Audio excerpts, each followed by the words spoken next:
When we think about achieving this massive, life-altering goal, we always imagine this like cinematic, movie-ending freeze frame. Right, the classic Hollywood ending. Exactly. The confetti is falling, the crowd is going absolutely wild, the music swells, and there's just this profound, lasting sense of peace. Like, you made it, the struggle is finally over. We completely operate under the assumption that the achievement itself will fundamentally alter our internal emotional state. I mean, we view that finish line as this magical threshold where all your insecurities just, dissolve into thin air.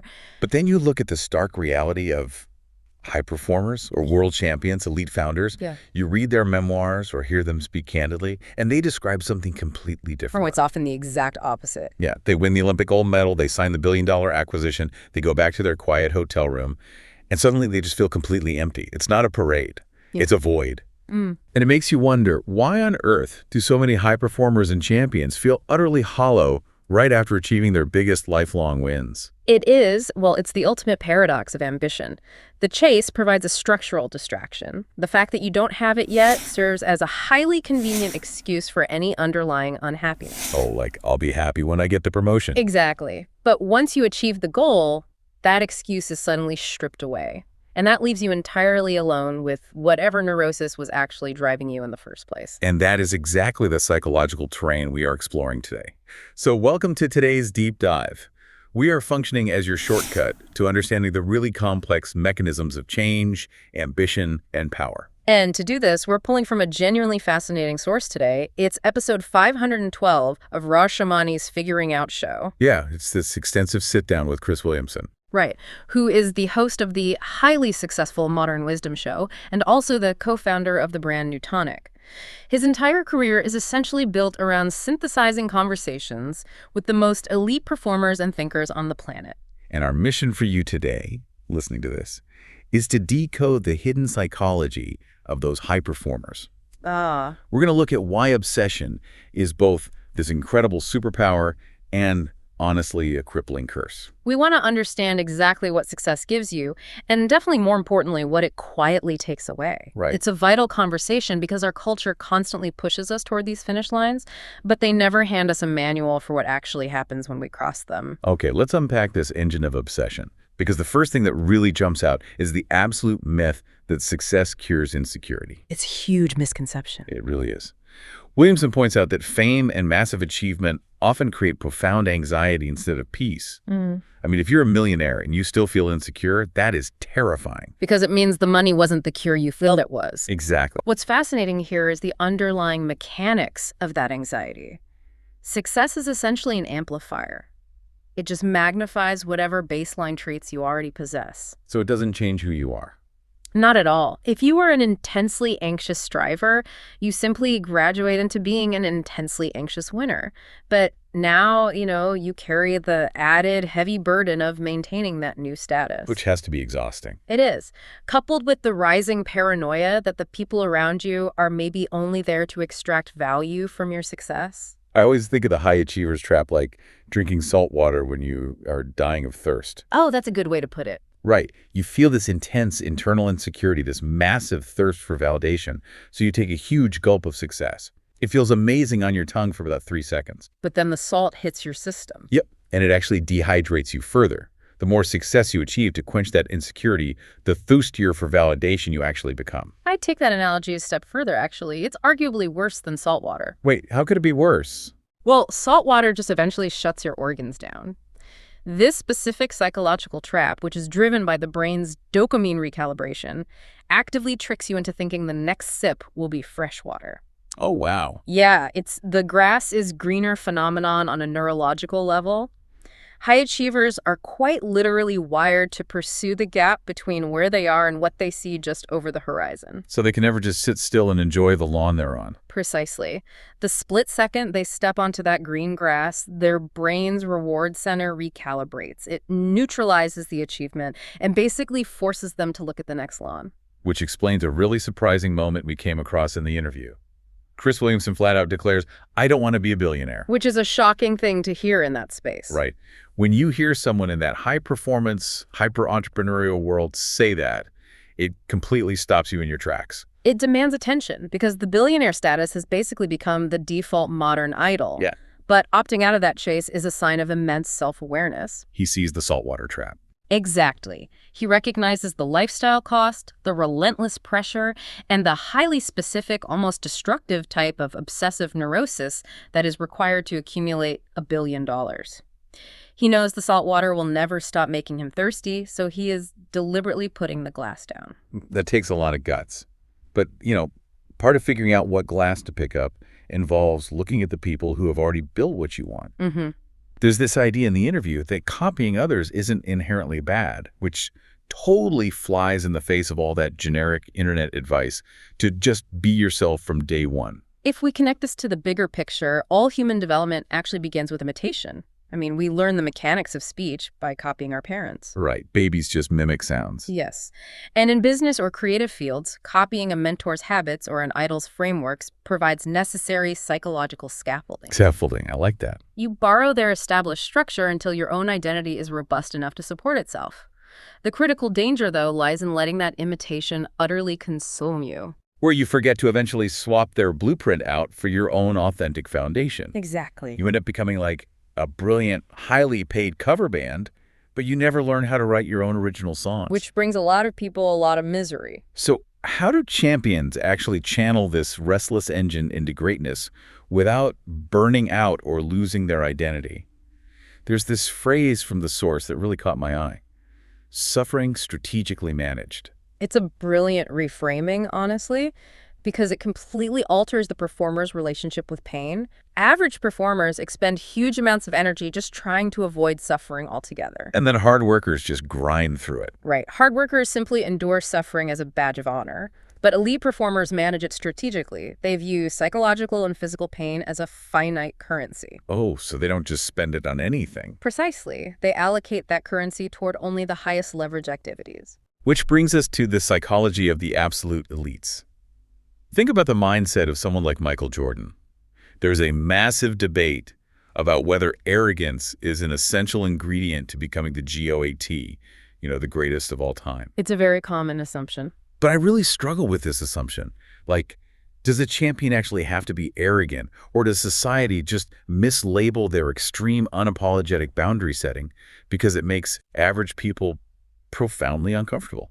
That's a very fair point. Like, if you are fiercely protecting your time and refusing to lower your standards, people call you arrogant just because you won't compromise for their comfort. This raises an important question about how we define arrogance versus supreme conviction. I think your pushback is highly valid. Yeah. Absolutely. True. Generation-defining greatness requires a level of unreasonableness. You have to demand standards that seem mathematically absurd to the average person. Right. You can't be normal and achieve abnormal results. Exactly. To someone whose primary goal in life is to be agreeable and liked, your refusal to lower your standards looks exactly like arrogance. But internally, for the champion, it isn't ego. It's simply the required operating system for greatness. They literally cannot afford the luxury of accommodation. Here's where it gets really interesting, though. If that elite operating system is so critical, why do outsiders so often win out over people who are deeply established inside a system? That's a great paradox. Because you would naturally assume the insiders have all the unbeatable advantages, right? They have the established network, the proprietary knowledge, the endless resources. They hold the resources, yes, but they are critically burdened by what we call the mechanism of change. Okay, let's unpack that. What exactly is the mechanism of change? It sounds like corporate jargon. It does, but think of it like cognitive concrete. Cognitive concrete. Yeah. When you learn how a specific industry or system operates, your neural pathways essentially pour concrete around those rules. You understand the boundaries so well that you implicitly believe those boundaries are absolute laws of physics. Yeah, wow. So you can't even imagine a different way of doing things. That is the mechanism of change. The system protects itself by limiting the imagination of the people inside it. An outsider walks in without that heavy backpack of assumptions. They just look at it fresh. Right. They look at a deeply flawed, concretized system and simply ask, why don't we just do it this way? They aren't afraid of looking foolish to the establishment because their identity isn't tied to the establishment. But there is a caveat to that outsider advantage, isn't there? You can't just be an outsider running onto a soccer field and picking up the ball with your hands, claiming you're innovating. No, you just get a red card. Right. You still have to learn the rules of the game before you attempt to break them. Absolutely. You learn the rules not to obey them indefinitely, but to understand the underlying mechanics of the industry. Once you master the why behind the rules, you then leverage your outsider perspective to completely redesign the playbook. It is about informed disruption, not just chaotic rebellion. Exactly. And that requires an immense willingness to actively try, fail, and frankly, look stupid. Which leads to a surprisingly blunt conversation in the interview about shame. Yes, this was a standout moment. We live in this hyper-validating culture that constantly broadcasts the message that you should never, ever feel shame. Right. Shame is viewed as universally toxic. But there is a strong argument made that if you are completely wasting your inherent potential through sheer cowardice or laziness, a little bit of shame is actually a highly functional biological signal. It's a wake-up call. Yeah, it's your internal compass violently buzzing to tell you that you are way off course. It functions as the psychological sting that wakes you up from apathy. But, pursuing that potential, becoming that outsider who actually changes the game, it requires a monumental amount of sacrifice. Definitely. And that sacrifice rarely happens in a vacuum. No, it doesn't. When you spend years operating with that kind of ruthless strategic focus we talked about, you can't just easily turn it off at 5 p.m. It bleeds into everything. It affects every relationship. Let's talk about those social costs. Because there's a massive warning light flashing for hyper-ambitious people regarding friendships, specifically that they shouldn't feel transactional. This is a huge trap. It is, and I want to pose this directly to you, the listener. Think about your inner circle right now. How many of your friendships are genuinely based on mutual growth and shared history? And how many have subtly morphed into transactional exchanges of value? Where every interaction has an ulterior motive. Right, where you're just networking under the guise of grabbing a coffee. It is a devastatingly easy trap to fall into for high performers. When you spend all day optimizing your business metrics and your personal performance, your brain subconsciously starts optimizing your interpersonal relationships too. You can't turn the optimization off. Exactly. You start looking for the return on investment in a casual conversation. But genuine human connection completely defies spreadsheet logic. Yeah, you can't put a metric on a true friend. When you strip the unconditional brotherhood or sisterhood out of a friendship and replace it with pure utility, you end up incredibly isolated at the apex of your career. And speaking of feeling isolated, the interview does a deep dive into the modern crisis of masculinity. And I struggle to understand this sometimes, like what actually happens to a generation of men when society constantly tells them what not to be? It creates a massive structural vacuum. A vacuum, how so? Well, if a society only provides a negative definition of masculinity, don't be toxic, don't be aggressive, don't be dominant, it completely fails to provide a positive, aspirational vision of what to actually strive toward. So they know what to avoid, but have no idea where to aim. Exactly. There is a profound tension between structure and free will in human development. Young men, in particular, need a robust framework, a structure, to safely channel their inherent drive and aggression into something protective and productive. And without it? Without that structure, free will doesn't look like liberation. It just becomes aimless wandering, or worse, destructive, nihilistic behavior. So if men are navigating this structural vacuum, how does that impact the way they are supposed to act in romantic partnerships? There is a huge modern debate on vulnerability right now. Oh, yes. It's everywhere. The prevailing internet wisdom is that showing constant vulnerability is the ultimate good. But I really struggle with this modern advice. A lot of people do, privately. We're told to be an open book 24/7, but realistically, doesn't that eventually exhaust your partner? Like, where is the line between being emotionally honest and just using your partner as a dumping ground or an unpaid therapist? The distinction you're drawing is crucial. And honestly, it's a nuance that often gets entirely flattened in popular psychology. Emotional honesty is absolutely critical for deep connection. Right. But indiscriminate vulnerability can be actively destabilizing to a partnership. In a functioning relationship, there are moments where your partner desperately needs you to be the steady anchor in a storm. They need you to hold it together. Exactly. If you crumble and demand emotional caretaking at every minor daily stressor under the banner of being vulnerable, you slowly erode the foundational sense of safety in that relationship. That makes total sense. True intimacy is about being deeply vulnerable with your core fears, while maintaining emotional resilience in the face of just regular daily adversity. It's the difference between opening up about a deep-seated childhood trauma versus having a complete meltdown because the Wi-Fi is slow and making your partner manage your mood. That is a perfect example, yes. And let's look at the mechanics of long-term partnerships themselves. There's a really fascinating look at the data in the source regarding which lasts longer, arranged marriages or love marriages. The cultural observations here are incredibly revealing. I was surprised by this part. Arranged marriages consistently demonstrate a surprising longevity and self-reported satisfaction over time. And the psychological mechanism driving this is baseline expectation management. Expectation management. Yes. An arranged marriage generally begins with zero expectation of a cinematic burning romance. The baseline is simply mutual respect and structural commitment.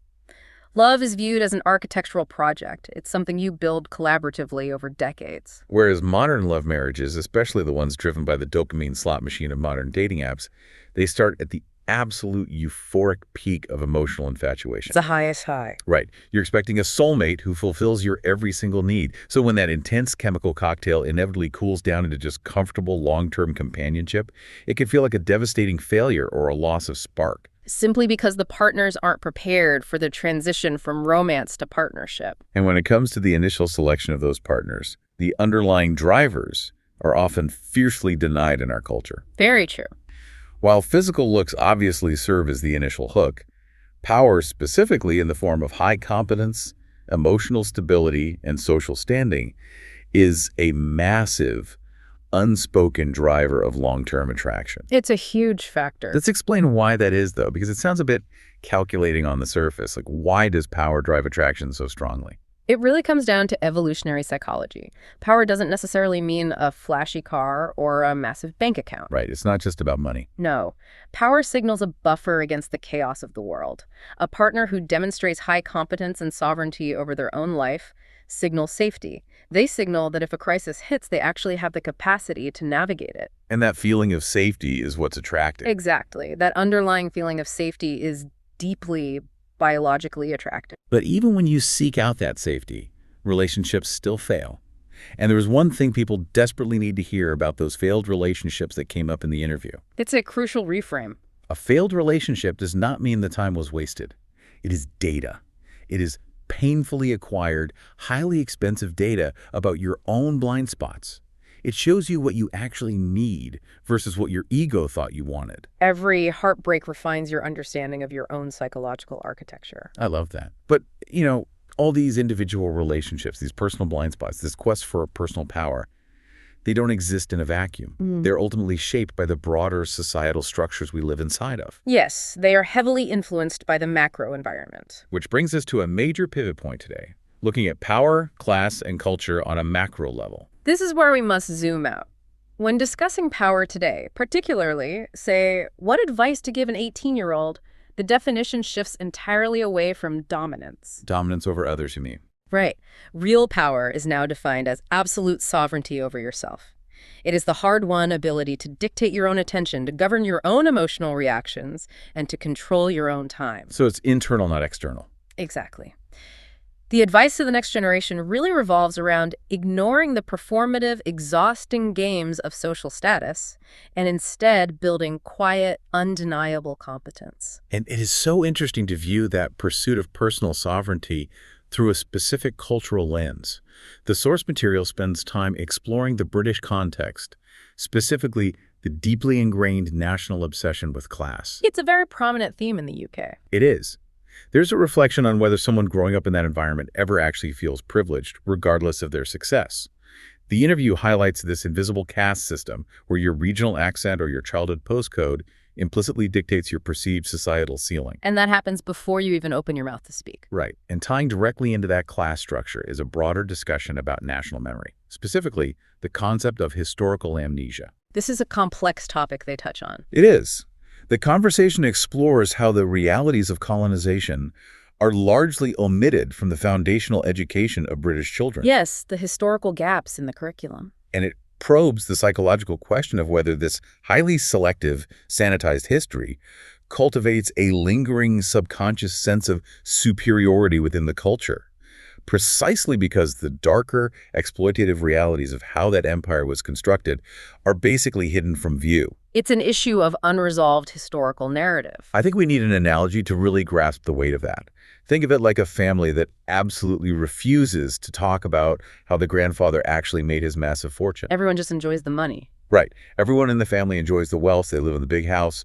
But the absolute refusal to acknowledge the messy, perhaps unethical truth of where the money came from creates this deep, unspoken neurosis in the household. That's a very powerful comparison. Over time, the pressure of maintaining that sanitized narrative eventually causes the family structure to distant about the current state of affairs in the UK, which the source material describes as presently being in shambles. Yes, the interview paints a very stark picture of the current reality. And just to be clear, we are neutrally reporting the themes discussed here, but they explore how these historical choices, rigid class divisions, and modern economic pressures have culminated in a deeply fractured current reality. We are simply reporting the themes discussed, yes, but it serves as a profound case study on how a nation's unresolved psychological baggage and rigid systemic structures manifest in tangible modern-day economic and social struggles. So what does this all mean? Let's connect these dots. Is this national obsession with class and this hiding of historical truths essentially just a macro version of the individual insecurities and the grass is greener syndrome we talked about at the very start of this deep dive? It's a fascinating parallel. Like, instead of one guy trying to out-earn his neighbor to feel financially safe, it's an entire culture clinging to rigid class structures and sanitized history to avoid facing a terrifying loss of identity. If we connect this to the bigger picture, the alignment is striking. Societal structures are frequently just magnified, institutionalized reflections of human psychology. Wow, man. An individual constructs a false ego to hide their deep-seated insecurity. A nation constructs a sanitized mythology to hide its historical trauma. It dictates who gets to feel like an insider with inherent unearned power and who is relegated to the exhausting role of the outsider. Which ironically loops right back to the mechanism of change we talked about earlier. Exactly. It is those very outsiders who end up possessing the hunger and the unclouded vision necessary to eventually disrupt the system. The institutional baggage that protects the established class is exactly the blind spot that makes them fragile to innovation. Okay, let's distill all of this down for you listening right now. If you want to achieve true, elite high performance, you have to accept that it requires obsession. It's unavoidable. It is. It requires strategically managing your suffering as a currency. But you must walk into that arena wide awake to the cost. That deep, lingering restlessness doesn't magically disappear when you win. The salt water doesn't quench the thirst. Real power isn't about being arrogant, and it certainly isn't about chasing billionaire status just for the sake of a societal scoreboard. True power is understanding the rules of the game so thoroughly that you earn the right to break them. Well said. It is managing your vulnerability so it serves your relationships rather than breaking them. And above all, it is avoiding the devastating trap of a purely transactional life. It requires the profound realization that the finish line is, and honestly always will be, a mirage. The actual value has to be extracted from the daily execution, the genuine, unconditional connections you nurture, and possessing the self-awareness to recognize when you are actively drinking salt water. Which brings us right back to that quiet, empty hotel room after the big win. If you aren't careful, you can spend your entire life sprinting on a treadmill, chasing a feeling of peace that was never going to be waiting for you at the end. It's a sobering thought. So we want to leave you with one final new thought to mull over today. If true power is ultimately about achieving absolute sovereignty over your own time and attention, the real question isn't whether you have the discipline to achieve your massive goals. Then what is it? The real question is whether the version of you that finally crosses that finish line will even have the attention span and the emotional capacity left to actually enjoy it. This raises an important question, and it's one well worth sitting with. Thank you so much for joining us, for bringing your curiosity, and for taking the time to expand your mind with today's deep dive. We'll be right back here with you next time.